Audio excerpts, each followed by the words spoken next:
السلام علیکم my YouTube friends, welcome you all to my channel. دوستو، ہم نے اکثر بادلوں کو آسمان پر ادھر ادھر تیرتے ہوئے دیکھا ہے۔ بادل پانی کے قطروں کا مجموعہ ہوتا ہے جو فضا میں معلق ہوتے ہیں۔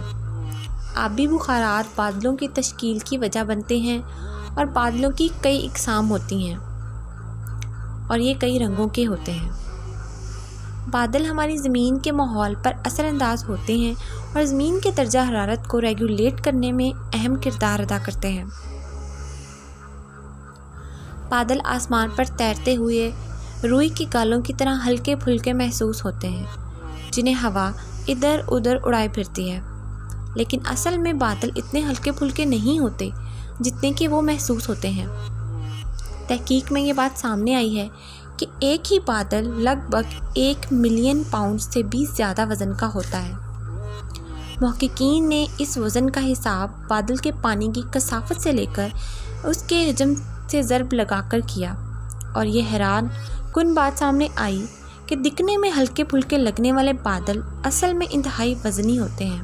لیکن یہ ایک حیران کن بات ہے کہ اتنا وزن رکھنے کے باوجود بھی بادل آسمان پر کیسے تیرتے رہتے ہیں۔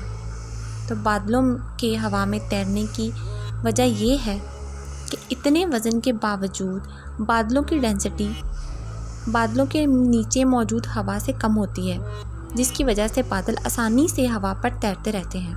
سچ میں یہ جان کر حیرت ہوتی ہے کہ وہ بادل جنہیں ہم روئی کے گالوں کی طرح ہلکا پھلکا مانتے ہیں، وہ سچ میں ملین پاؤنڈز تک کے وزن کا ہو سکتا ہے۔ اگر آپ کو ویڈیو پسند آئی ہو تو ویڈیو کو لائک ضرور کر دیں اور چینل کو بھی سبسکرائب کر دیں۔ ملتے ہیں نیکسٹ ویڈیو میں۔ اللہ حافظ۔